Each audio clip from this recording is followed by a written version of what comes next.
Começa agora o Gospel News. Hoje é quarta-feira, dia 11 de março de 2026. E eu sou Karen Crisóstomo. Nós vamos juntos aqui pela Rede Gospel de televisão e também pelo YouTube Rede Gospel TV Oficial com as principais notícias do Brasil e do mundo. Vamos aos destaques de hoje. CPI do crime organizado aprova quebra de sigilos de cunhado de Daniel Vorcaro. Alexandre de Moraes determina arquivamento de inquérito contra Elon Musk e PGR diz que não foram encontrados indícios de desobediência de ordens judiciais. Israel lança ataques contra o Líbano e Irã mira depósitos de petróleo. Mulher é presa após exame confirmar cocaína em urina da filha de 3 anos. Casa na favela da Rocinha vira ponto turístico. E veja também, Botafogo perde, está eliminado da Copa Libertadores. Essas e outras notícias do Brasil e do mundo, agora no Gospel News. Boa noite. A Comissão Parlamentar de Inquérito do Crime Organizado aprovou hoje vários requerimentos, entre eles a quebra de sigilo telemático e fiscal de Fabiano Zettel, cunhado de Daniel Vorcaro. O colegiado também aprovou a quebra de sigilos de Luiz Felipe Mourão, o sicário, que se matou após ser preso. A CPI aprovou 27 requerimentos que prevêem a quebra de sigilo fiscal, telefônico e telemático de Fabiano Zettel e Luiz Felipe Mourão, o sicário. Fabiano Zettel é cunhado de Daniel Vorcaro, dono do Banco Master.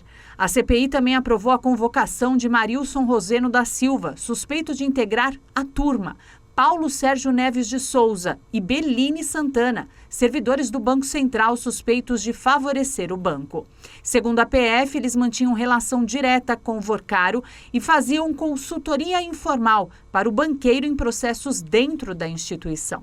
Nesta quarta-feira, o ex-prefeito de Salvador, ACM Neto, confirmou que uma das empresas dele recebeu mais de 3,5 milhões de reais do Banco Master e também da REAG. O posicionamento aconteceu após um relatório do Conselho de Controle de Atividades Financeiras mostrar os valores. Segundo o COAF, os recursos foram repassados após as eleições de 2022. O ex-presidente da REAG Investimentos, João Carlos Mansur, prestou depoimento à CPI nesta quarta-feira, mas ficou em silêncio. O direito foi concedido pelo ministro Flávio Dino, do Supremo Tribunal Federal. Segundo a investigação, a companhia teria atuado na estruturação e administração de fundos suspeitos de movimentar recursos de forma atípica, inflar resultados e ocultar riscos. O ministro do Supremo Tribunal Federal, Alexandre de Moraes, autorizou que o assessor sênior de Donald Trump, Darren Beadle, visite o ex-presidente Jair Bolsonaro na prisão. Segundo o ministro, a visita deve acontecer no dia 18 de março, entre 8 e 10 da manhã. O ministro também autorizou a presença de um intérprete. O nome do profissional precisa ser apresentado antes da visita. Alexandre de Moraes determinou também o arquivamento de inquérito contra o magnata Elon Musk por suspeita de usar a plataforma X para desobedecer ordens judiciais e atentar contra as instituições públicas.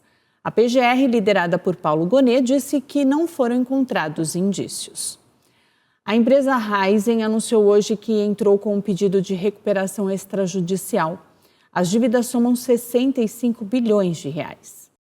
Em um comunicado, a empresa informou que o pedido já foi protocolado na Justiça de São Paulo, com o objetivo de criar um ambiente jurídico mais seguro para renegociar e reorganizar as dívidas financeiras do grupo. Segundo a empresa, são mais de 65 bilhões de reais em dívidas, além de valores devidos entre empresas do próprio grupo.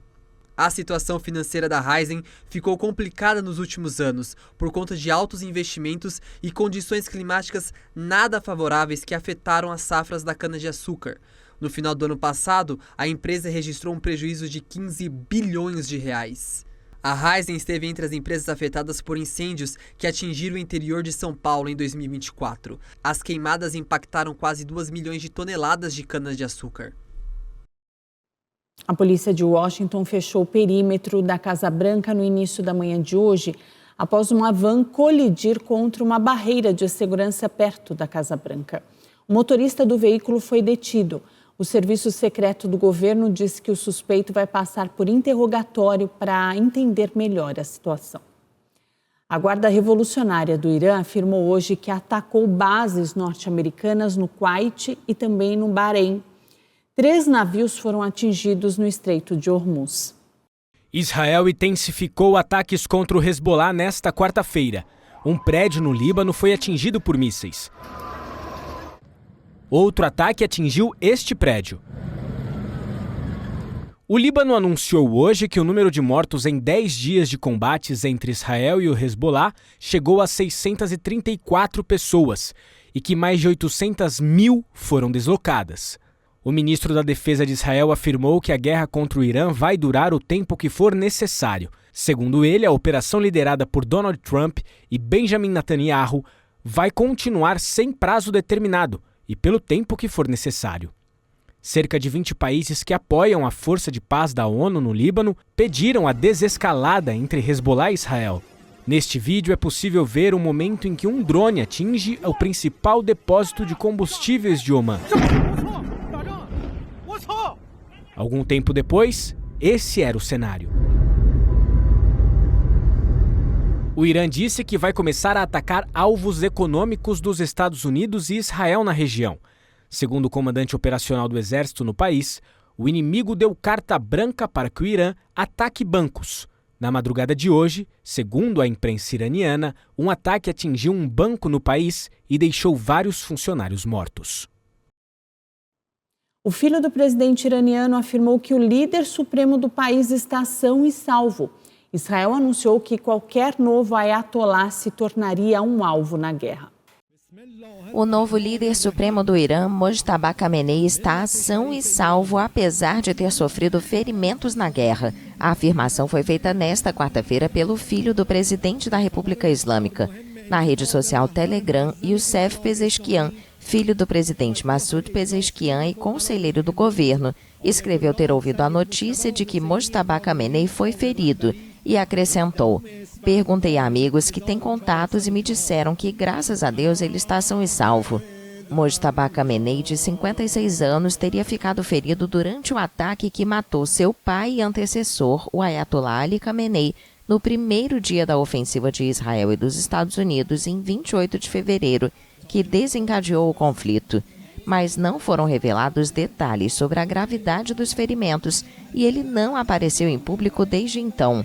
Segundo o jornal The New York Times, que cita 3 autoridades iranianas, ele teria ferimentos nas pernas, mas está a salvo em um local de segurança máxima, porém suas possibilidades de comunicação são limitadas. O Pentágono divulgou um novo balanço sobre a guerra e confirmou que mais de 100 militares norte-americanos ficaram feridos desde o início do conflito. Pelo menos 140 militares americanos ficaram feridos desde o início da guerra no Oriente Médio em 28 de fevereiro, informou o Pentágono. A grande maioria desses ferimentos foi leve e 108 militares já voltaram ao serviço, disse o porta-voz do Pentágono, Sean Parnell, em um comunicado. 8 militares continuam gravemente feridos e estão recebendo o mais alto nível de atendimento médico, acrescentou Parnell. 7 militares americanos também morreram em ataques iranianos no início do conflito, 6 no Kuwait e 1 na Arábia Saudita, segundo o Exército. Estados Unidos e Israel lançaram ataques contra o Irã em 28 de fevereiro, aos quais Teherã respondeu com bombardeios em vários países da região onde Washington tem bases ou mantém algum contingente militar. O chefe do Pentágono, Pete Hegseth, declarou que os ataques americanos contra o Irã estavam se intensificando, enquanto o volume de drones e mísseis lançados pelo Irã havia diminuído drasticamente. E os Estados Unidos ainda estudam a possível entrada da Colômbia na nova aliança regional contra o narcotráfico. Segundo a Casa Branca, o país sul-americano ainda não chegou ao nível de cooperação esperado por Washington. Os países governados pela esquerda ficaram de fora do grupo. Os Estados Unidos sinalizaram que a Colômbia ainda não reúne as condições para integrar a nova aliança regional contra o narcotráfico promovida pelo presidente Donald Trump, embora tenha assegurado que o bloco poderá ser ampliado em um futuro próximo. A porta-voz da Casa Branca, Karoline Leavitt, explicou que Washington ainda não vê o nível de cooperação que gostaria por parte do governo colombiano para incluí-lo na iniciativa. No sábado, Trump anunciou uma estratégia para empregar força militar letal contra narcotraficantes e redes terroristas durante a cúpula Escudo das Américas, realizada perto de Miami. Estiveram presentes 16 líderes da América Latina e do Caribe, com o objetivo de reforçar a cooperação militar frente aos cartéis.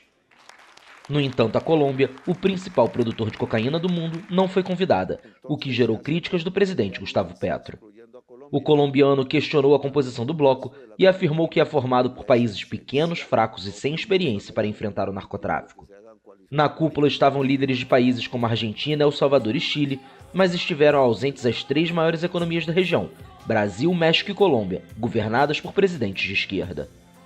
As tensões entre Bogotá e Washington marcaram grande parte do último ano, com fortes trocas de declarações entre Petro e Trump, que inclusive resultaram na retirada do visto americano do mandatário colombiano. No entanto, a situação desescalou recentemente, depois que Trump convidou Petro para a Casa Branca no último mês. No próximo bloco, a Polícia Civil inicia a operação contra a estrutura nacional do Comando Vermelho. Mulher é presa após exame confirmar cocaína em urina da filha de 3 anos.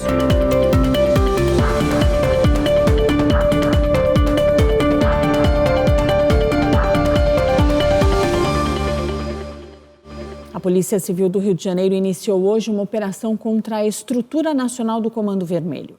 6 policiais militares e um vereador foram presos. Os agentes foram às ruas para cumprir 13 mandados de prisão.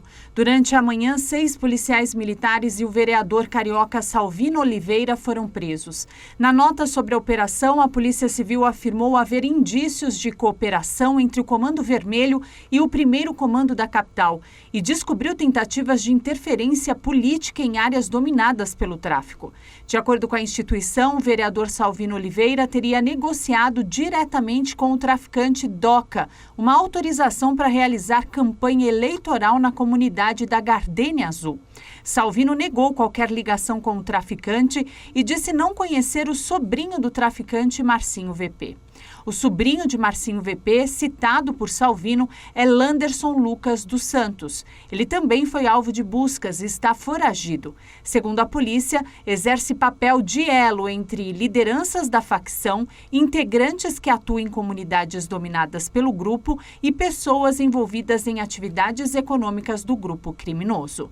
Para a polícia, Marcinho VP continua exercendo papel central na estrutura de comando da facção Comando Vermelho, mesmo após quase 30 anos preso. As investigações indicam que VP é um dos integrantes do Conselho Federal Permanente do CV. Já a esposa dele, Márcia Nepomuceno, segundo a polícia, atua na intermediação de interesses do grupo fora do sistema prisional. A defesa de Márcia afirmou que não teve acesso aos documentos da investigação e que ela está viajando como pessoa livre desde o início da semana. Uma mulher de 33 anos foi presa preventivamente pela Polícia Civil por suspeita de maus tratos contra a filha de apenas 3 anos de idade. O pai da criança percebeu que a filha estava estranha após voltar da casa da mãe e, em um exame de urina, confirmou a presença de cocaína. De acordo com a delegada Amanda Andrade, a investigação começou em setembro de 2025, após o pai da criança notar que ela estava grogue em um fim de semana que passou na casa da mãe. Um exame foi feito e constatou cocaína na urina dela. No mesmo mês, houve um pedido de prisão preventiva, mas a mulher fugiu e ficou foragida até o início dessa semana. A mãe da criança foi presa no bairro São Vicente, em Gravataí, região metropolitana de Porto Alegre. Segundo a delegada, a suspeita já tinha histórico de maus tratos com outros filhos. O metrô de São Paulo inaugurou hoje o novo centro de controle operacional com mais de 5.000 câmeras para monitorar trens e passageiros na capital. O local foi instalado no metrô da Liberdade, que fica no centro da cidade de São Paulo. O novo centro de controle operacional conta com um telão de 36 mil metros de comprimento, mais 90 telas de 55 polegadas. Mas há uma nova tecnologia por trás das 5.000 câmeras espalhadas pelo metrô de São Paulo. Segundo informações, agora é possível ver em tempo real a quantidade estimada de usuários dentro dos vagões e o intervalo de tempo no deslocamento entre eles. Tudo isso é possível graças à inteligência artificial. Segundo Fábio Siqueira, diretor operacional, o novo recurso vai dar mais segurança nos trens e conforto aos usuários. Ele afirmou que o espaço é o cérebro da operação do metrô na cidade e que todas as grandes decisões partem desse espaço. O diretor revelou que as câmeras possuem IA e que isso pode gerar também alertas em casos de crianças desacompanhadas, objetos abandonados, além da contagem de pessoas nas estações. O jogador profissional da League of Legends, Alexandre Titã, é investigado pela Polícia de São Paulo após denúncia de estupro de vulnerável, divulgação de pornografia e importunação sexual. Uma menor de idade estaria envolvida no caso. As acusações foram relatadas por Gabriela Ramos, a ex-namorada de Titã. Em depoimento, ela afirmou que manteve um relacionamento com o jogador por cerca de 1 ano e decidiu encerrar a relação após tomar conhecimento de supostas práticas criminosas atribuídas a ele. Gabriela foi procurada por mulheres que relataram terem sido vítimas do jogador. Uma das denúncias envolve uma adolescente de 16 anos. De acordo com um print, o jogador pergunta a idade da jovem e questiona se ela já havia perdido a virgindade. Ele também sugere que ela fosse até a residência dele. A polícia também recebeu uma acusação de estupro de vulnerável. Segundo o depoimento, uma jovem relatou que estava desacordada após ingerir bebida alcoólica e que, quando acordou, viu que Alexandre estava introduzindo o dedo em suas partes íntimas. Após a repercussão das denúncias, o time de eSports Pain Game anunciou o desligamento do jogador. Em nota, o time disse que, como instituição, pauta as decisões por princípios e pela responsabilidade. A seguir, casa na favela da Rocinha vira ponto turístico. E ainda, o Irã desiste de participar da Copa do Mundo.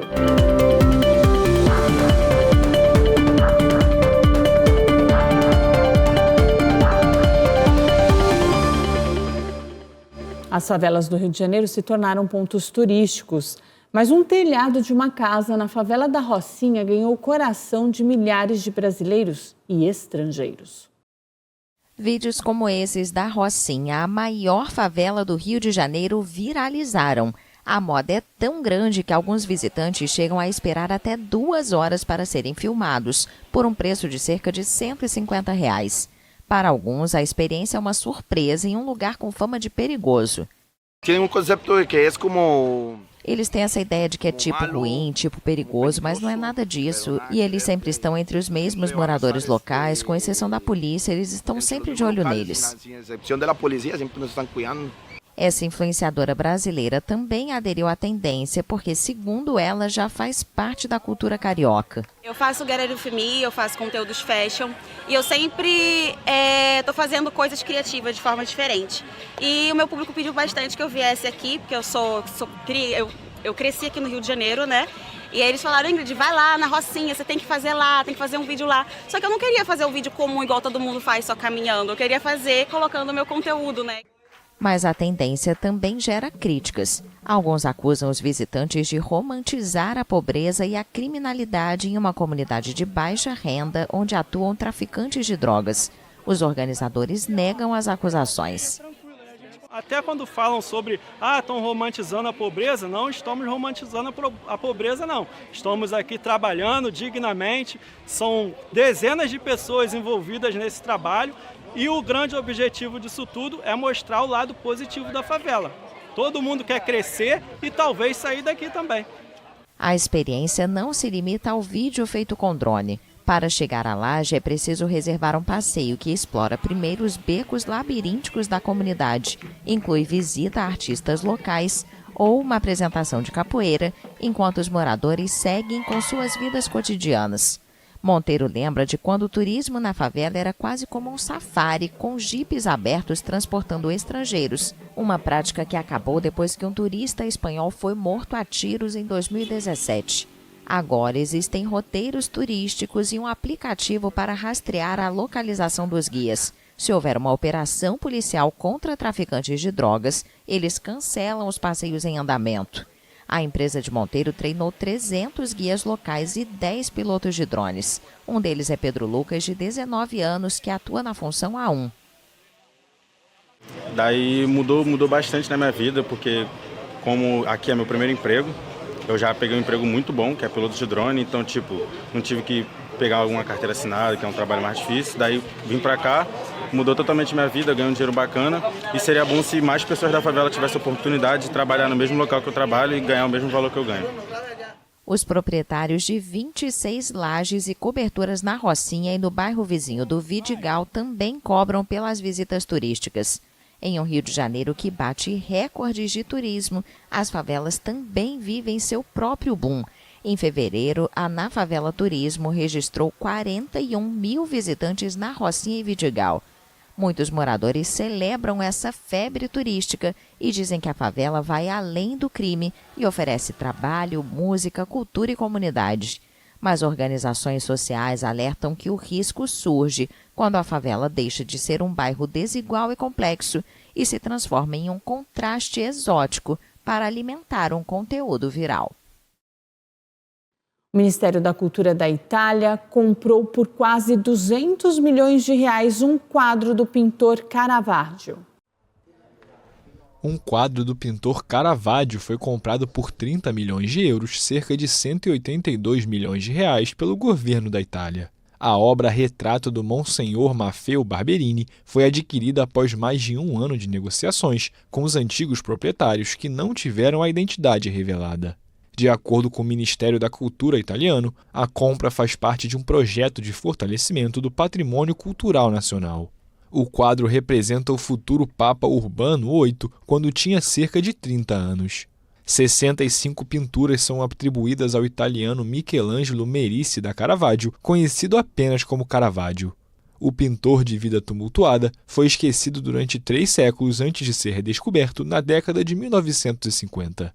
Há um mês, o governo italiano já havia comprado por 14,9 milhões de dólares o quadro Ecce Homo, pintado no século XV pelo siciliano Antonello da Messina. Em meio à premiação do Oscar, o Gospel News traz uma matéria que fala sobre pequenos e grandes filmes produzidos através da inteligência artificial. A aproximação do Oscar é sempre combustível para debates sobre os caminhos da vitória na maior festa do cinema mundial. Discussões que hoje têm como foco recorrente os avanços da inteligência artificial. Um exemplo é Sijia Zheng, estudante da aclamada Escola de Artes Cinematográficas da USC, que formou Ryan Coogler, o diretor do recordista em indicações Pecadores.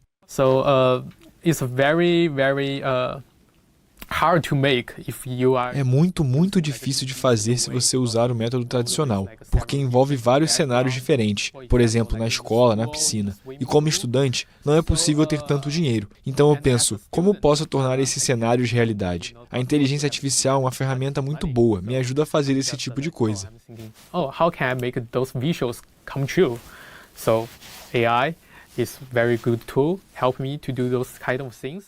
Um dos projetos de Zheng foi Torment, um curta-metragem de 7 minutos que acontece em um colégio aterrorizado pela presença de um assassino mascarado. Premiado no festival local LA Shorts, o filme foi gerado inteiramente por IA em apenas uma semana. Zheng filmou a si mesmo diante de um fundo verde e, com um programa, substituiu seu rosto para interpretar os vários personagens do filme. Usou a tecnologia para recriar as locações, uma escola e uma piscina, evitando assim os custos proibitivos de filmagem.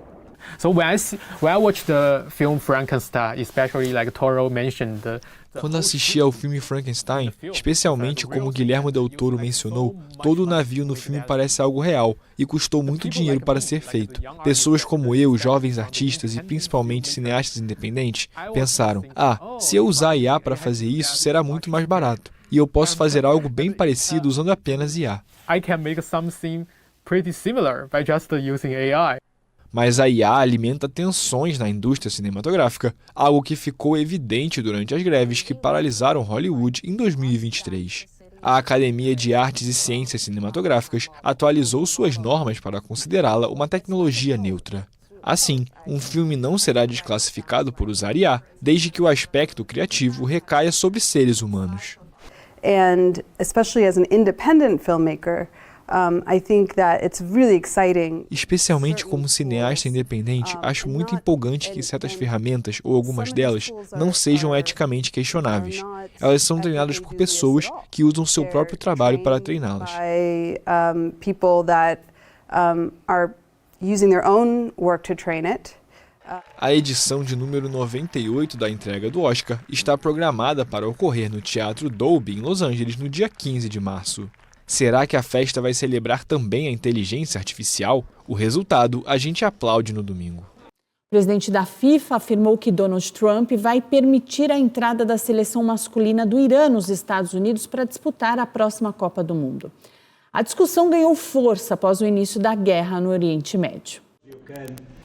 O presidente da FIFA, Gianni Infantino, afirmou nesta quarta-feira que conversou com o presidente dos Estados Unidos, Donald Trump, que prometeu receber sem impedimentos a seleção do Irã para a Copa do Mundo, que começa em 11 de junho.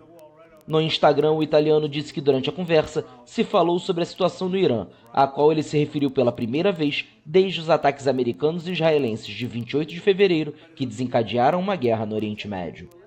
Poucas horas após o início da ofensiva, o presidente da Federação Iraniana de Futebol levantou a hipótese de um boicote à competição, embora tenha dito que a última palavra caberia às autoridades esportivas do país. Analistas também mencionaram a possibilidade de que os Estados Unidos se recusassem a receber os iranianos por razões de segurança, já que suas 3 partidas da fase de grupos estavam previstas para grandes cidades como Los Angeles e Seattle.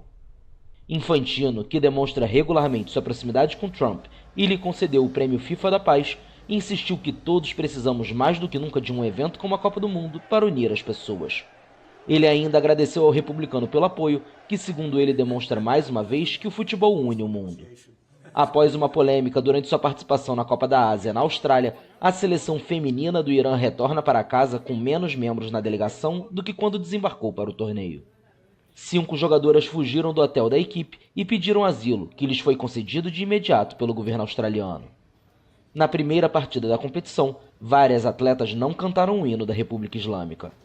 O que para uns foi um sinal de resistência, no Irã foi visto como traição em tempos de guerra com os Estados Unidos e Israel.